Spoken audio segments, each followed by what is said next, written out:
Shelter review, guys. Gets right to it. Action, Shelter. What's going on, Alamo City Movie Talk fans? As always, I'm your host, Ryan D., aka Ryan680. I'm Angela, that catty And this is Alamo City Movie Talk, guys. You know what to do, ladies and gentlemen. Be sure to like, share, and subscribe. And thank you for making us a part of your day. This is Tuesday. Today's Tuesday, guys. And I can't believe it. It's already towards the end of the month. We are hitting January 31st on Saturday. I know. Yeah. Where did the time go? Zoomed by January. January. The rest of the year is going to come by too. It's going to zip by. Yeah, it really is, and especially for movies, it's been kind of slow for movies and everything. The way like as far as anticipation and everything, there's been some hitters, some not. So yeah, but let's get right to it. Angela, what are we talking about today? We are talking about Shelter. So a recluse on a remote Scottish island rescues a girl from the sea, unleashing a perilous sequence of events that culminate in an attack on his home, compelling him to face his turbulent history. So Ryan, kick us off. Jason Statham. Yeah, another one of his movies. He's returning. Yeah. What were your thoughts going into this? And did this live up to your expectations? It's a Jason Statham movie, and that's not even a bad thing to say per se. Mm-hmm. But first off, let's start with the positive. The positive is this movie. Like, he fucking kicks ass in this movie like he always does in his films. There's definitely a genuine audience for this because everyone, as far as I know, Jason Statham gets still people there. He gets people's in the seats. He gets people's asses in the seats. And who wouldn't want to see him kick some ass even more? We've seen him do these little off-road. I think Working Man was another one. Beekeeper was one of my favorites of his. Transporter 2 will be my all-time favorite. High caliber Jason Statham. In his prime and everything. Do like also the Volt movies or the Volt? Yeah. So he's done a lot of these knockoff. Not really knockoff films. Yeah. Oh yeah, that was like more of like caliber of like everybody and everyone. Every still name. Christmas. Yeah, yeah. And he's really has this. He has an audience. He really does. I'm not gonna lie, he does. And to know that he's a very caliber actor to where like does his own stunts, action sequences and everything. So there's really a niche for it. There really is. Now this movie blends, I would say, high stakes action with survival drama, if you will, because you have to survive, right? That's the whole point. Shelter, survive. There's definitely small emotional stakes here, and it does have that confrontation between nonstop sets where we go to different sets throughout London, if you will, and it looks like it's around London with the British and everything. So there's definitely that experience there, right? That you get to see. And I'm not gonna say this, but I don't want to say he's played the same character, but he's kind of played the same agent, if you will, or a form of an agent. Yeah, he's because in this one, he's always like that tough, rough, or just retired agent. Yeah, like I don't want to go back, this whatever. Badass action character. Who like is. You wouldn't know that he's like a badass. Yeah. He's so unseemly. But yeah, exactly. I love it. I love that. And that's what appeals to the movies. I know if he's going to be in the movies, there's going to be really good action sequences. Yeah, of course. Yeah. Always, executes them so well. Yeah. And this is definitely a different Jason Statham. I feel like it's more toned down a little bit than his usual self. Sure. Definitely a little bit toned down. Not as comedy because honestly, I'm going to be completely honest here. Beekeeper, I really did enjoy that movie. It was genuine and it had its funny moments that he would do jokes in. But in like action dialogue that he'll just be like, heh, or just, make a joke and then you're hanging there and it's like the hook's in his body. I don't know, something like that. It's very like Keanu Reeves. Like he's a man of little words, but what he says is pretty good. Yeah, I guess. Yeah, it's definitely obviously that same realm, of course, and you get to really see that tension. Especially he has just that face feature to where he doesn't have to say anything. He just has that look.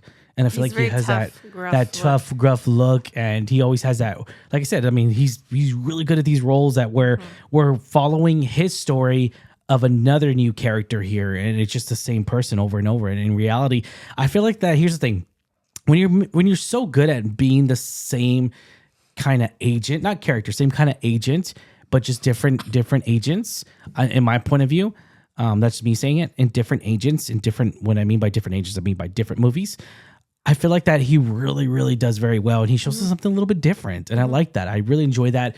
I really enjoy the filmmaking of him, and I just enjoyed him in anything action. So I'm gonna leave it at that. That's a positive note. Now, will people say this is very generic? I'm gonna say yes. People would say probably this is, if you wanting something more caliber and something more something a little bit more, I don't want to say fantasy, but like something more, like a more caliber, like a more detailed story. You're not going to get that here. You really are not. And if you know what flavor popcorn you're going to expect, I mean, just leave it like, it's a popcorn movie. It really is.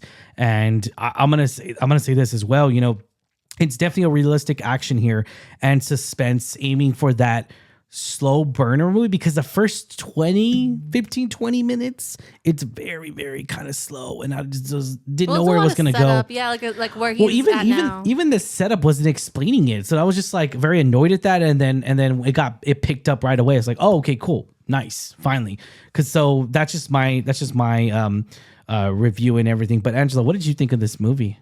I enjoy Jason Statham movies.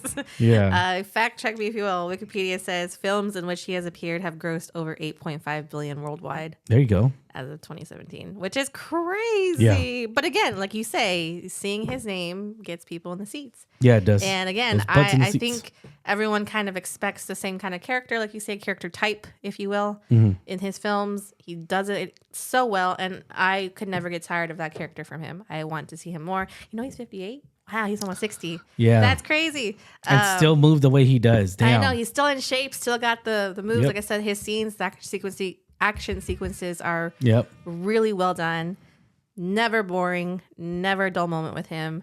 I agree. This story is very generic. Yeah, we've seen it. We heard it. Definitely not that. Very like government conspiracy, and he's on the run. He's like an ex, special agent of some sort. Yeah, it's been done. Very generic, very been done. But again, I loved his performance in it. I know we had some new characters, some new faces. Even like Bill Nighy was a really cool face to see, recognize, because we love him. Yeah, if you never see, I mean, obviously everyone knows him from Underworld, right? And so many other movies. But if you haven't seen it, I think it came out like 3 years ago, and he got nominated for it. I don't know if he won it. I can't remember. But it was a movie called Living, and it's such a beautiful film, and it talks about just. It talks about like how it's based on a true story, how this guy just gets lost in his job. He's just bored, heck out of his mind, has lost the meaning of life, and is really drained from his day job. And then he finds something meaningful finally, and takes a day off and starts taking even more days off, and has genuinely just like let life pass him by. And we forget the most important thing, which is the present. So I'll say that. We see other familiar faces like Naomi Ackie, Daniel Mays, Harriet Walter, even the little girl, Bodhi Ray Breathmatch. I think she did a phenomenal job. So again, I really liked the performance of them. I agree. If you want a little bit more substance to the story, maybe not get you quite filled with this. But again, it's very entertaining. It's very compelling story. Action is done very well. Cast is great. So again, I can't complain. Yep, it's pretty solid. And then of course it's gonna hopefully it makes some money, and that's the only thing I just worry about is the money maker, because that's the whole point of filmmaking and everything. I think people will go see it. I really do, because there's not really much going on. Of course, there's another couple movies. Well, I think another couple more weeks, we're going to get a couple good heavy hitters. There's Whistle coming out in a couple weeks. It's a horror movie. So I think that'll get people to go see it. But again, it's limited release, limited on theaters. So it's definitely going to be one of those films, and to where it's real quick, in and out. Can you believe, I just saw a notification today, by the way, Greenland 2 came out early in January. It's already up for digital. Really? It was in and out. That was it. Wow. That's how quick it was. It was not even a month. Oh, that's crazy. Wow. That's crazy. Yeah. And Avatar, I think, is still playing. Avatar's still playing. Wicked played for a long time. Yeah. I don't know if Wicked's still playing right now, but yeah, Avatar's still playing in theaters right now, the recent Avatar movie. So yeah, it's definitely they're gonna milk that and get all the money from that. I guess that just shows Greenland too. It was just all crickets, man. That's all I'm saying. That's a shame, because I do like Gerard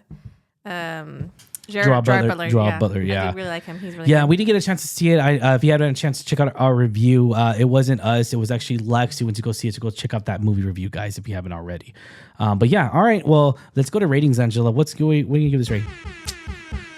that's hard because again, Sorry, I go crazy. I really like Jason Statham. I want to see him in movies. I enjoy the movies he's in. Yeah. But again, there are movies I like him more in. Like you referenced Beekeeper. I think that was a Transporter really 2, well yeah. done one.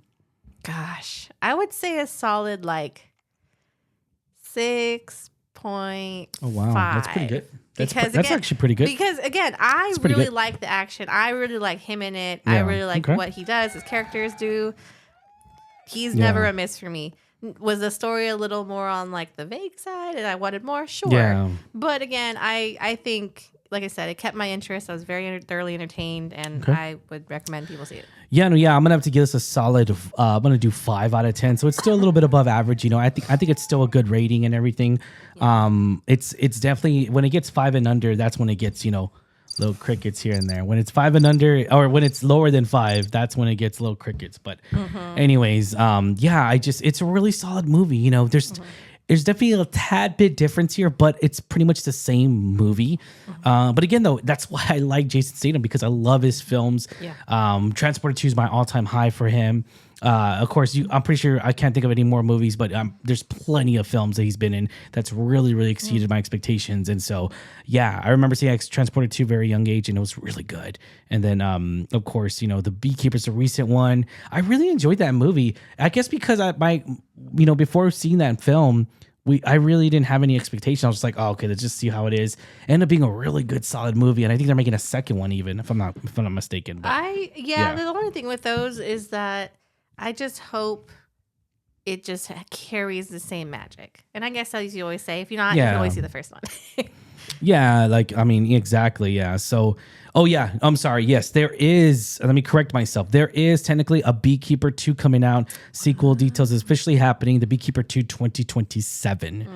So Beekeeper 2 is the sequel to 2024's action The Beekeeper Again, starring Jason Statham, a former government assassin, Adam Clay. A man drawn into danger from his quiet life. So yeah, he is. It's happening. January 15th, 2027. I feel like that these January movies, because there's nothing happening in theaters and movie studios know that. That's why MGM probably dropped this movie. I think it's because MGM believes Jason Statham still has a fan base, and he does. Oh yeah, for sure. And that's why I feel like that they're really going to exceed on the box office because of that, because they're showing it at like not a knockoff month, but in reality it's a slow month for movies. So hey, I still think though it's gonna it's still gonna be a solid movie, and yeah, I'm excited to see the sequel to The Beekeeper 2 because I really enjoyed that movie. And there's Jeremy Irons was in there too. Man, he was a good villain in that, and I actually like him. I mean, besides playing Scar, right? But anyways, guys, all right. Well, question is for you guys. What do y'all think? Let us know in the comments down below. What did y'all think of? I was gonna say The Beekeeper 2 of The Shelter. Let us know what you think of Shelter, guys. Let us know in the comments down below. As always, I'm your host, Ryan D. aka Ryan680. I'm Angela, that Ange. This is Alamo City Movie Talk, guys. You know what to do. Like, share, and subscribe, and we'll see you at the movies. Laters. Peace.